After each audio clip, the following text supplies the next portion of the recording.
¿Qué es cultura? ¿De qué hablamos cuando hablamos de cultura? A vuelo de pájaro es fácil imaginar el concierto de Año Nuevo que cada año ofrece la Filarmónica de Viena, los murales del Palacio de Bellas Artes, una obra de teatro alemán en el Festival Internacional Cervantino o una exposición en el Museo Nacional de Arte. Todo se ajusta a lo que tradicionalmente conocemos como cultura.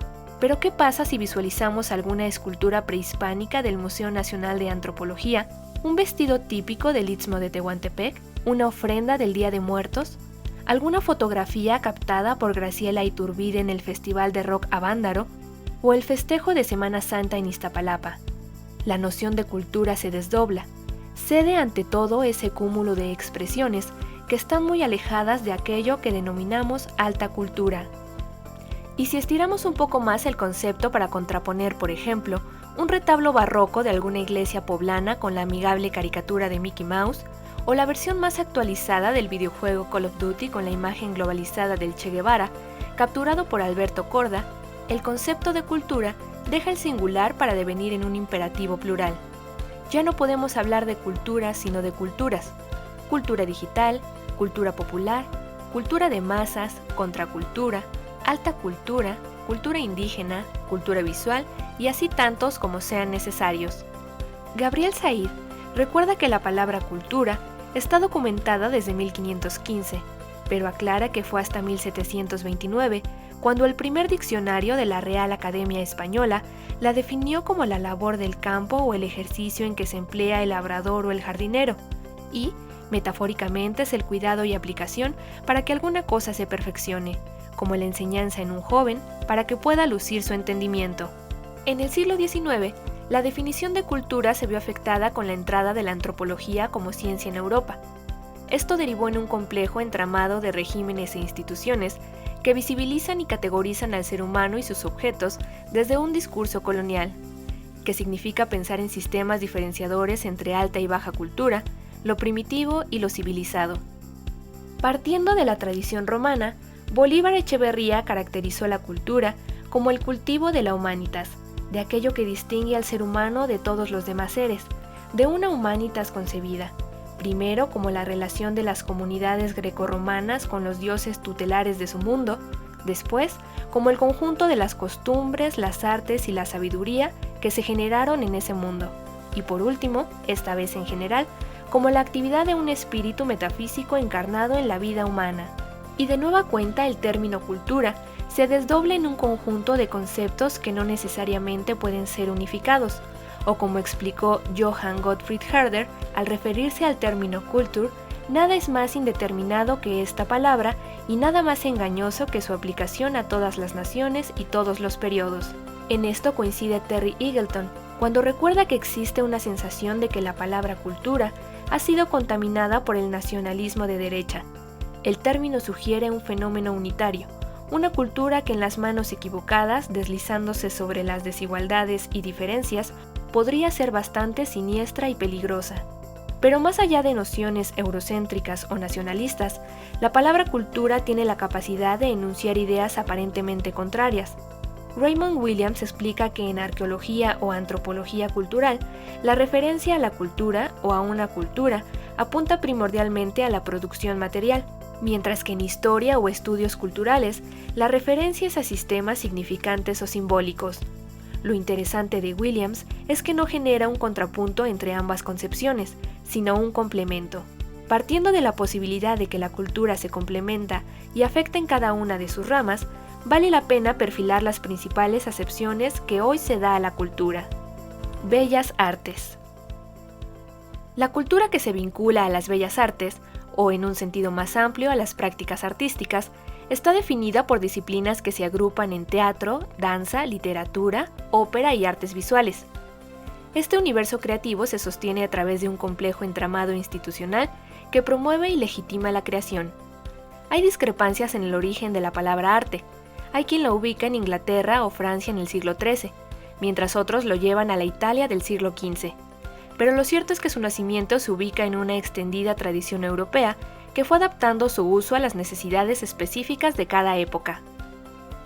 Raymond Williams indica que sin una especialización predominante, el arte tuvo hasta finales del siglo XVII una vasta aplicación en asuntos tan diversos como la matemática, la medicina y la pesca con caña.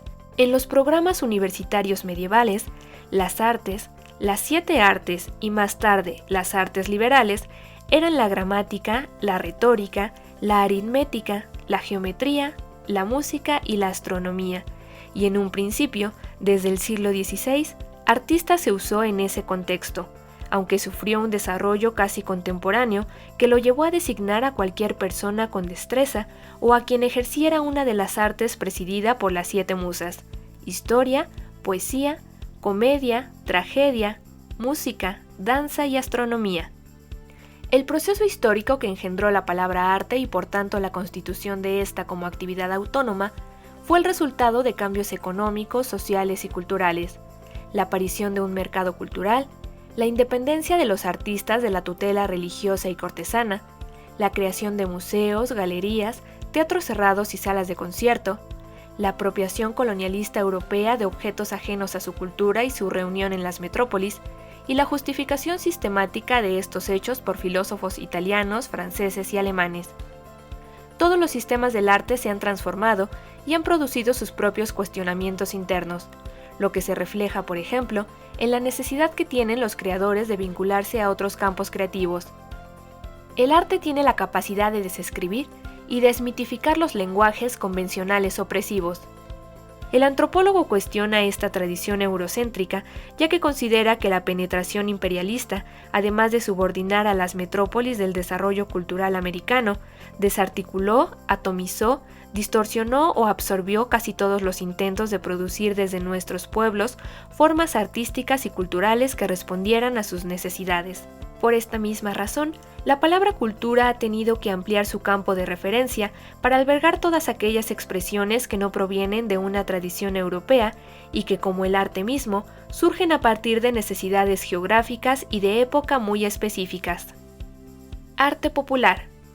A diferencia de las llamadas bellas artes, el arte popular refiere a una producción realizada por la clase trabajadora o por artistas que no ponen su acento en el consumo mercantil, sino en la utilidad placentera y productiva de los objetos que crea. En teoría, el arte popular no apela a una originalidad o a la ganancia que deje su venta, sino que la calidad de su producción y la amplitud de su difusión están subordinadas al uso y a la satisfacción de necesidades colectivas. Néstor García Canclini recuerda que, llevado a sus últimas consecuencias, el arte popular es un arte de liberación. Para ello debe apelar no solo a la sensibilidad y a la imaginación, sino también a la capacidad de conocimiento y acción. El concepto de arte popular designa un ámbito específico dentro de los territorios de la cultura popular. Es por ello que el arte popular no puede ser entendido como expresión de la personalidad de un pueblo al modo del idealismo, porque tal personalidad no existe como entidad a priori, sino que se forma en la interacción de las relaciones sociales. Tampoco se puede ver solo como un conjunto de tradiciones o esencias ideales, preservadas etéreamente. Si toda producción cultural surge de las condiciones materiales de vida y está arraigada en ellas, aún más fácil es comprobarlo en las clases populares, donde las canciones, las creencias y las fiestas están más estrecha y cotidianamente ligadas a los trabajos materiales en que entregan casi todo su tiempo. Arte indígena.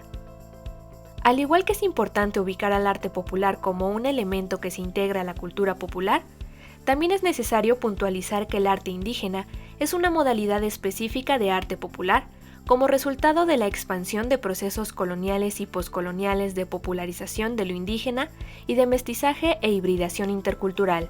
En ambos casos, lo popular y lo indígena se afirman desde la expresión de su diferencia. La noción de cultura indígena corre el riesgo de ser homogeneizadora. Puede estandarizar toda una diversidad de prácticas, como explica Guillermo Bonfil Batalla, quien indica que la categoría de indio es supraétnica y no denota ningún contenido específico de los grupos que abarca, sino que hace referencia a la relación colonial entre ellos y otros sectores del sistema social global del que forman parte. En toda América Latina, los discursos nacionalistas y populistas parten de la cultura popular indígena como elemento de cohesión. El nacionalismo, señala Ticio Escobar, considera a la nación como una sustancia completa encarnada en el pueblo, concebido como conjunto social homogéneo y compacto, un sujeto ideal que nada tiene que ver con las exclusiones y las miserias que sufren los indígenas reales. Mitificada, la producción artística se vuelve fetiche o reliquia, remanente fijo de un mundo condenado a la extinción. Congelado en su versión más pintoresca, el arte popular queda convertido en ejemplar sobreviviente de un mundo originario arcaico cuya mismidad debe ser preservada de los avatares de la historia. Escobar también aclara que aunque el arte indígena no pueda hoy ser considerado como un cuerpo completo y cerrado, impermeable en sus formas a las de la cultura erudita y la industrializada, es importante que su diferencia sea preservada, porque las disyunciones binarias que enfrentan en forma fatal o popular requieren ser desmontadas. Cultura de masas. En el otro extremo existe la llamada cultura de masas, que casi siempre se enuncia en términos peyorativos, ya que se asume que el arte para las masas es producido por la clase dominante para transmitir al proletariado y a los estratos medios la ideología burguesa, además de proporcionar importantes ganancias a los dueños de los medios de comunicación. Si bien son justificados este tipo de juicios, también vale la pena explorar los beneficios que ha traído, por ejemplo a la música y los medios de comunicación masiva. Ivo Josipovich asegura que los medios de comunicación fueron uno de los factores más importantes de la repentina evolución de la música en el siglo XX, mientras que en la antigüedad un estilo musical tardaba 1 o 2 siglos para establecerse. En el siglo XX cada década presenta un nuevo estilo y muy a menudo aparecieron varios estilos en paralelo. En el campo de la cultura musical, los medios de comunicación ejercen una importante función educativa.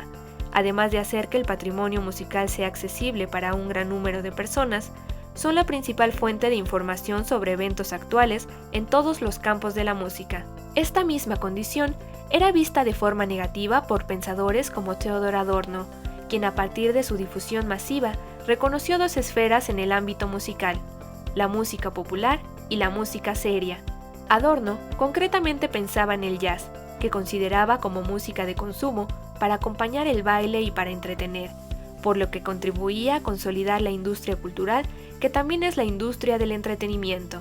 La diversión promovida tenía un aspecto negativo para el filósofo, ya que implicaba una adhesión al régimen. Divertirse significa estar de acuerdo. La diversión solo es posible en cuanto se aísla y se separa de la totalidad del proceso social.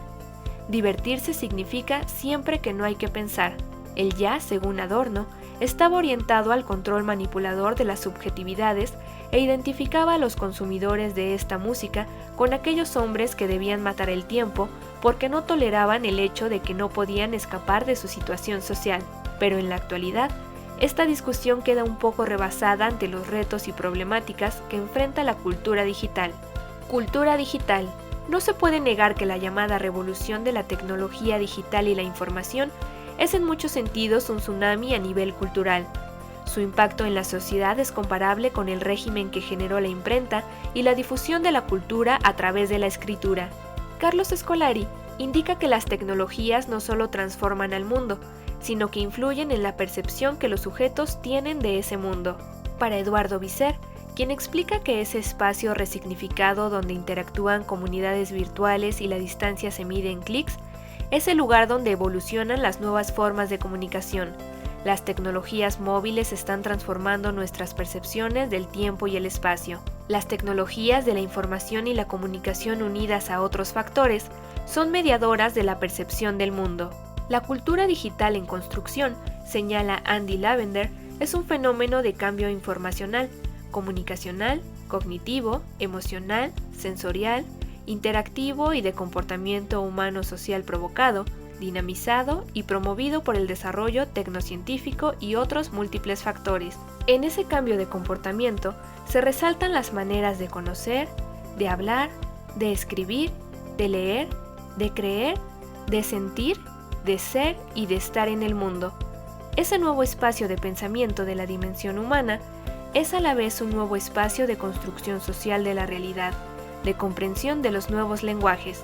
El mundo digital es un espacio donde entran en tensión el poder de los corporativos, como nuevos mediadores manipuladores de la circulación, gracias al poder de los algoritmos y el control de datos.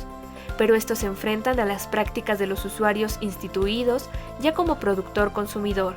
donde la potencialidad de su agencia genera nuevas formas de ciudadanía, nuevas socializaciones, así como una comunicación resistente, creando comunidades de creatividad y participación incesantes e incluso potenciando los alcances del activismo político.